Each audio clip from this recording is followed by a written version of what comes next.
Breaking news, guys. Breaking news, man. Lil Jon's son is missing. I got the news from my girl, Reality TV, who is from Georgia, by way of text. Imagine waking up in the quiet, affluent suburbs of Milton, Georgia, only to find the front door standing wide open and your son simply gone. No cell phone, no wallet, not even a pair of shoes on his feet. This is the living nightmare currently paralyzing Lil Jon, the legendary King of Crunk, as a frantic search unfolds for 27-year-old Nathan Murray Smith, known to the world as DJ Young Slade. It's February 2026, and while the music industry usually thrives on noise, the silence coming from Lil Jon's camp is absolutely deafening. But that silence was just shattered by something truly sinister. Footage is circulating across social media, allegedly unearthed or amplified by figures linked to old rivalries, showing Nathan in a light that has sent chills down the spine of every parent in America. Is this a tragic mental health crisis, or has the dark history of hip-hop Opps finally reached out to claim another innocent victim? Tonight we are peeling back the layers of this disappearance, from the official police alerts to the disturbing messages being weaponized by the shadows. We're looking at the evidence, the history, and the heartbreaking reality of being a superstar's son in a world that never forgets a beef. This is the vanishing of DJ Young Slade. The air in Milton, Georgia, on the morning of February 3rd, 2026, was biting and still. This isn't the Atlanta you see in music videos. It's a place of quiet, winding roads, sprawling estates, and the kind of silence that usually suggests safety. But at 6 a.m., that silence became the backdrop for a tragedy that is currently shaking the foundations of the hip-hop world. Nathan Murray Smith, known to his fans as DJ Young Slade, did something that defies logic and strikes terror into the heart of any parent. He stepped out of his front door and simply walked away. He didn't grab his keys.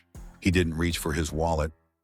Most chillingly, in an era where we are tethered to our digital lives, he left his cell phone sitting cold on a counter. No shoes on his feet, no destination in mind, and according to those who saw him last, he was in a state of profound disorientation. So Lil Jon is dealing with a scary situation right now. TMZ said his son DJ Young Slade has been reported missing in Georgia. The same thing, the Milton Police Department put out a missing persons alert Tuesday saying 28-year-old Slade, legal name Nathan Murray Smith, ran out of his home on foot and hasn't been seen since. And he doesn't have a phone. He may be disoriented and he could be in need of help. When you're the son of a global icon like Lil Jon, your life is lived under a microscope. But in that moment, Nathan became a ghost in his own neighborhood.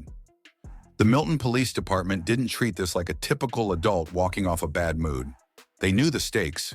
By the time the sun was fully up, a formal missing persons alert was pulsing through every police radio in the state. They described a 27-year-old man who might be in need of immediate medical assistance, not because he was a threat to others, but because he was a threat to himself in the elements. Think about that for a second. This is a young man who grew up in the lap of luxury, the son of the man who defined the crunk era, wandering the intersection of Baldwin Drive and Mayfield Road barefoot. As the hours ticked by, the local concern turned into a national firestorm. Fox 5, Atlanta, and WSB-TV were the first to break the news, but within 24 hours, the name Nathan Murray Smith was scrolling across the bottom of screens on NBC News and USA Today. The media coverage was relentless, but the family's response was a wall of agonizing silence. Representatives for Lil Jon and Nathan's mother, Nicole Smith, issued a brief, heartbreaking plea: prayers and privacy. That's all they could offer.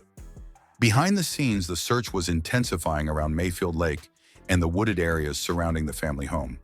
People magazine published a photo of Lil Jon and Nathan from 2016, a snapshot of a father and son who seemed inseparable, making the current reality feel even more surreal.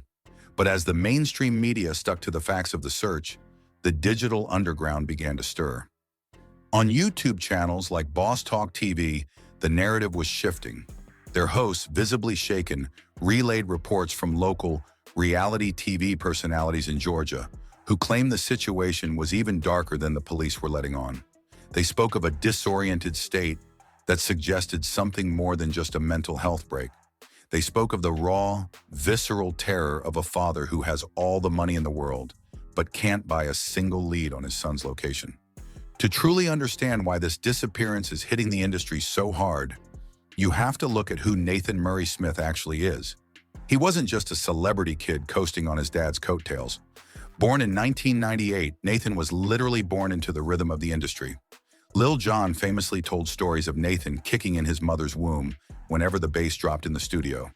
He was the toddler providing vocals on the 2001 hit B.I.A. B.I.A. This kid was the Prince of Crunk before he could even walk. But as he grew, he chose a path of discipline. He didn't just want to be Lil Jon's son, he wanted to be an artist. He trained at the Scratch DJ Academy. He went to NYU. He built himself into DJ Young Slade, a producer and engineer who was finally coming into his own. By 2024 and 2025, the bond between father and son had evolved into a professional powerhouse. They worked together on Lil Jon's Total Meditation album, a project that signaled a massive shift in Lil Jon's life from the party-heavy yeah days to a life of wellness and sobriety. They were producing tracks for Usher's farewell album. Nathan was performing at One Music Fest in Atlanta, working with Jim Jones and appearing on Celebrity Family Feud. He was a young man on the verge of superstardom, which makes his sudden crash out on that February morning so inexplicable. Was the pressure of the legacy too much, or was there something else lurking in the shadows of the Atlanta music scene? As the search entered its second day, the internet did what it always does. It started looking for a villain.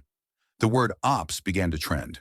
In the brutal world of hip-hop, Opps, or opposition, refers to enemies who never forget a grudge.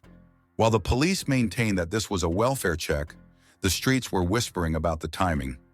Just as Lil Jon was reaching a new peak of health and respect, his greatest vulnerability, his firstborn son, disappeared. The Boss Talk TV hosts articulated what every parent was feeling: the agony of knowing your child is out there, unreachable, potentially barefoot and confused, while the world watches your pain for clicks. They pointed out the weirdness of the situation. Leaving without personal items isn't just a sign of a breakdown, it's a sign of a soul in flight. The footage that has since gone viral, showing Nathan in a previously recorded interview, now feels like a message from a different dimension. In that clip, he's smiling, talking about his dad as the guy who drinks tea and watches movies at home. He paints a picture of a normal, loving household. But when you juxtapose that image of a happy, grounded young man against the police sketches and the grainy CCTV footage of a barefoot figure walking into the Georgia mist, it stops you cold. This isn't just a news story, it's a glitch in the matrix of a hip-hop dynasty. As of February 5th, 2026, the search around Mayfield Park has become a grim operation. Divers have been spotted near the lake, and the Milton police have cordoned off areas that Nathan was known to frequent. The street media, however, is focused on something else. They are looking at the rivals Lil Jon made during his rise to the top. Men who might see Nathan's disappearance as a chilling message. There is a dark history in this industry of children paying the debts of their fathers. And while there is no official evidence of foul play yet, the history of Atlanta's rap wars makes it impossible for fans to ignore the possibility. Lil Jon has spent the last 2 years advocating for mental health, for therapy, and for suffering in silence to end. Now he is forced to live out the loudest, most public suffering a man can endure. The weight of this moment is heavy. We see a family in total crisis, a mother in Nicole Smith who is reportedly going through it, and a father who is being hounded for information he simply doesn't have. Reality TV, the source who first broke the details, reminded everyone that while Lil Jon has the name and the fame, this is about a missing human being. It's about a 27-year-old man who might be scared, cold, and alone.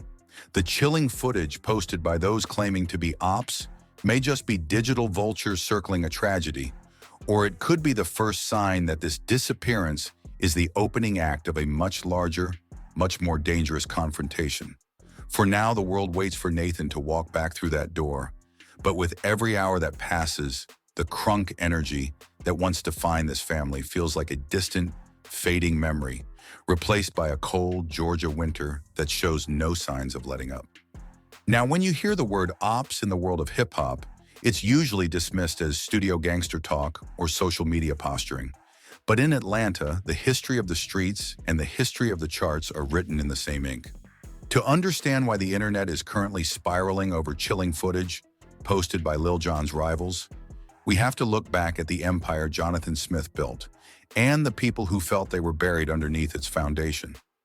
Even though the Milton Police Department is treating Nathan Murray Smith's disappearance as a mental health welfare check, the court of public opinion is looking at the receipts of 20 years of industry friction. You see, Lil Jon didn't just become the King of Crunk by being the loudest person in the room. He became the king by becoming a gatekeeper.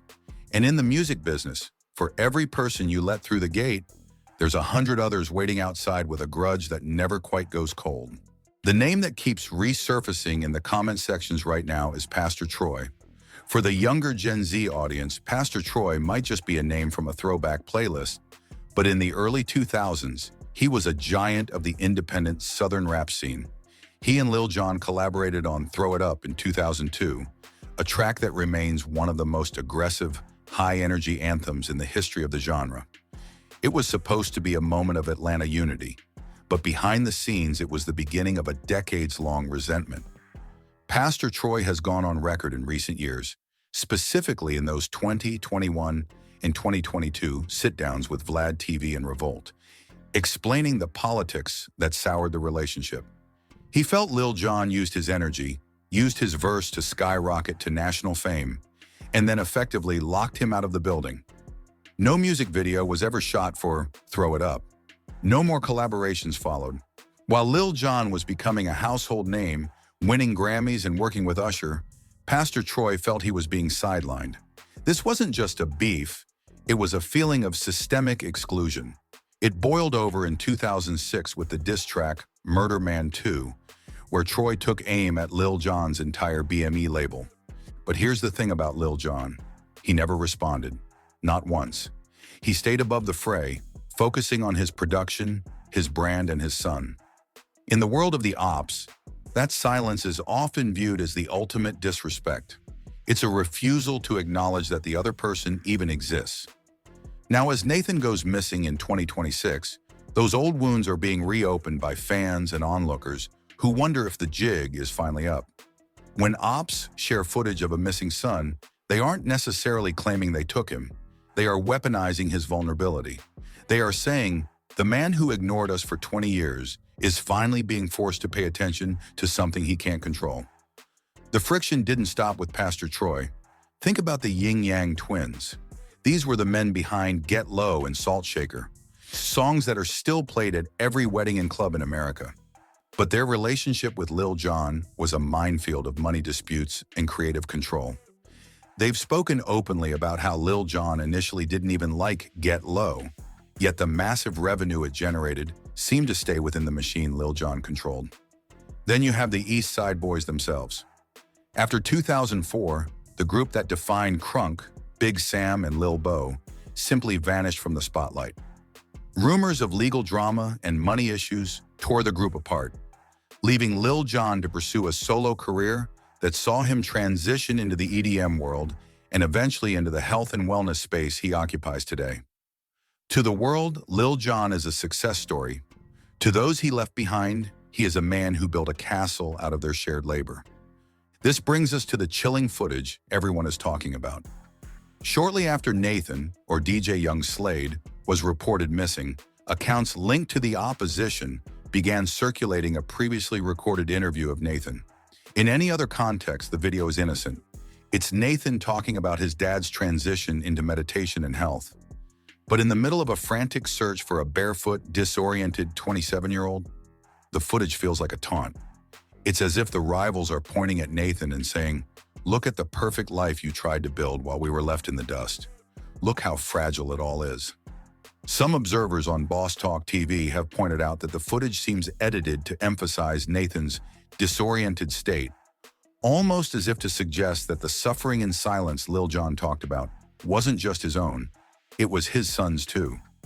There's also the shadow of Lil Scrappy in the BME era. Scrappy was the Prince of Crunk, The protege Lil Jon was supposed to take to the finish line. But when 50 Cent and G-Unit entered the picture, the pressure on Lil Jon became immense.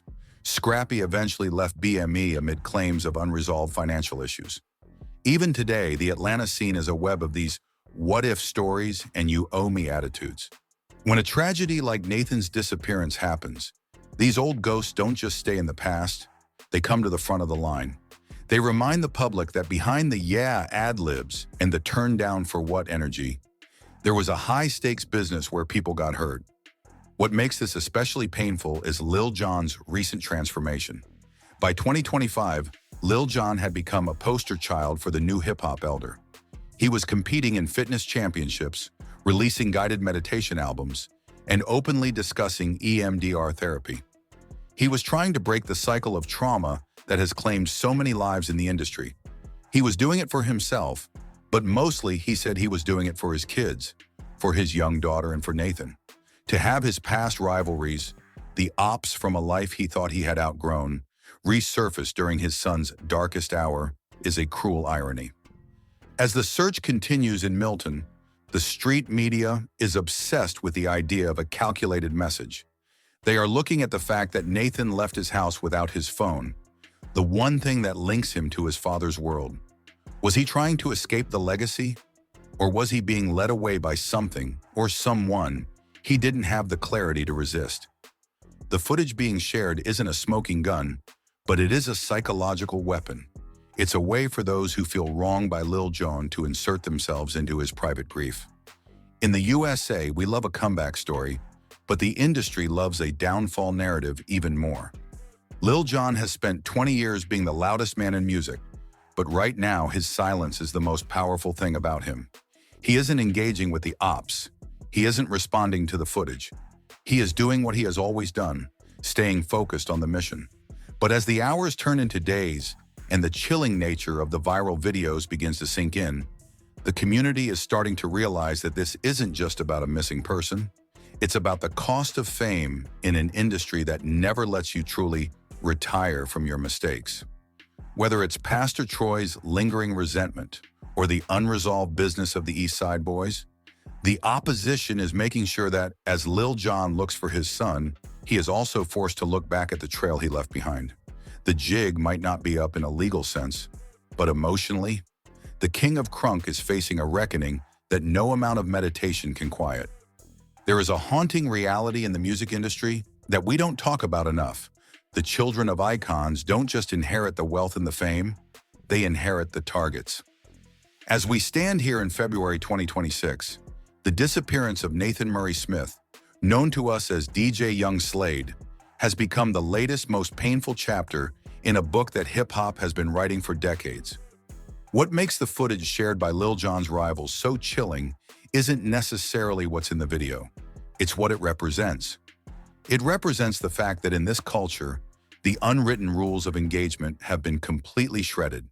There was once a time, however brief, where families were off limits.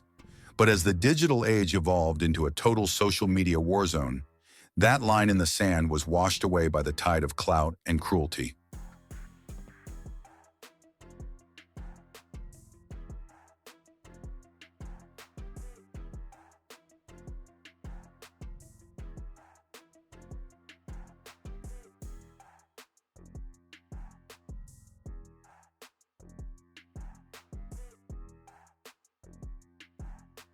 When the Opps circulate a video of Nathan talking about his father, they are tapping into a dark psychological precedent. We've seen this movie before, and it always ends in heartbreak. Think back to the explosive escalation of 2024 and 2025. We watched Drake and Kendrick Lamar turn the entire industry upside down, but the most devastating blows weren't about lyricism or flow, they were about the children. Kendrick's Meet the Grahams didn't just attack Drake, it addressed his son, Adonis, and alleged the existence of a secret daughter. It weaponized a child's very existence to dismantle a man's character. Drake responded in kind, bringing the families of Kendrick's creative partners into the line of fire. It was a masterclass in psychological warfare where the collateral damage was the next generation's peace of mind. And then there's the 2025 war between Nicki Minaj and Cardi B. That feud went from industry beef to a digital nuclear strike when both women began targeting each other's children. When the most successful female rappers in history are on X or Instagram Live, referring to toddlers as slow or monkeys, it signals to the rest of the world that nothing is sacred. It creates an environment where, if you can't get to the king, you go for the prince. This is the world Nathan Murray Smith was born into. Even though he chose a path of music and production, even though he was building his own brand as DJ Young Slade, he could never truly outrun the "yeah" echoes of his father's past. The footage circulating now, that chilling interview where Nathan describes Lil Jon as just a dad who drinks tea, is being used as a weapon because it highlights his innocence. It's a way for the opposition to say, "We know where the heart is." To a father like Lil Jon, who has spent the last 2 years publicly repenting for his past, undergoing EMDR therapy, and trying to heal his liver and his soul, this is the ultimate test of his newfound peace. The irony is almost too much to bear. Lil Jon spent 2024 and 2025 advocating for men to stop suffering in silence. Yet here he is, forced into a silence that is louder than any crunk anthem he ever produced. He is waiting for a phone call that may never come, from a son who didn't even take his phone with him. As of this week, the search in Milton, Georgia, has reached a fever pitch. Local authorities are still combing the areas around Baldwin Drive and Mayfield Road, but the narrative has moved far beyond a welfare check. The street media and the YouTube commentary circles are treating this like a RICO for the soul. They are connecting dots between Lil Jon's old business dissolved with the East Side Boys, the simmering resentment of Pastor Troy, and the modern-day industry RICO allegations that have been floating around the Rock Nation and Young Money camps. In their eyes, Nathan's disappearance isn't an isolated mental health event. It's a symptom of a sick industry. But we have to be candid here. Nathan is a human being, not a plot point in a rap feud. The agony being felt by his mother, Nicole Smith, and his father isn't content. It's raw, visceral terror. When the Boss Talk TV hosts and reality TV personalities talk about Nathan running out of the house barefoot, they are describing a young man in crisis. Whether that crisis was sparked by the pressure of his legacy or something more external remains to be seen. But the fact that the public's first instinct is to look for Opps tells you everything you need to know about the state of hip-hop in 2026. We have been conditioned to expect the worst. We have seen the shootings in Jacksonville, the birthday parties targeted in Stockton, and the careers ended because someone mentioned a daughter's name. The chilling part isn't the video. The chilling part is the comment section. It's the thousands of people speculating on whether this is karma for Lil Jon's rise to power. It's the vultures who see a missing 27-year-old and see an opportunity to settle 20-year-old scores. As the search divers look through Mayfield Lake and the community holds prayer vigils, the digital world is busy mining the tragedy for receipts. It's a cycle of exploitation that Nathan never asked for. He wanted to be a DJ. He wanted to produce for Usher. He wanted to build something real. Instead, he's become a symbol of the inherited risk that comes with a famous last name. Lil Jon's transformation into a wellness advocate was supposed to be the final act of his career, a happily ever after for a man who survived the wildest era of Southern rap. But the streets don't always let you go that easily. Sometimes they reach out through the fog of a February morning and take the one thing you value more than your own life. As we wait for news, as we watch the police tape flutter in the Georgia wind, the message is clear. The beefs of the past never truly die. They just wait for a moment of vulnerability to resurface. If Nathan is out there, disoriented and alone, he is currently the most important person in the world to a man who once had the world at his feet. The King of Crunk is currently a father in mourning, and no amount of "yeah" or "okay" can fill the void of a silent house. The footage is viral, the theories are endless, but the reality is simple. A son is missing, and the industry that made his father a billionaire is now the same industry that's turning his disappearance into a spectacle. The jig might be up for some, but for Lil Jon, the only thing that matters is the jig of a front door opening and his son finally walking back through it. Until then, the footage remains chilling, the Opps remain active, and the soul of Atlanta hip-hop remains under a cloud of uncertainty that no meditation can clear. This is a developing story, and the situation in Milton, Georgia is changing by the hour. We are keeping a close watch on the official reports from the Milton Police Department and any statements released by Lil Jon's camp. The disappearance of Nathan Murray Smith, DJ Young Slade, is a reminder of the human cost behind the headlines we consume every day. We want to hear from you, but let's keep it respectful. Do you think the music industry's culture of weaponizing families has reached a point of no return? Is the inherited risk for these artists' children something that can ever be managed? Or is it just the price of the crown? And most importantly, if you are in the Georgia area, keep your eyes open. A family is in pain, and every lead counts. Drop your thoughts and your prayers for Nathan's safe return in the comments below. If you want to stay updated on this case and the deeper industry RICO stories we're tracking, make sure you hit that like button and subscribe. We don't just report the news, we look for the truth they don't want you to see. Thanks for watching, and stay tuned for the next update.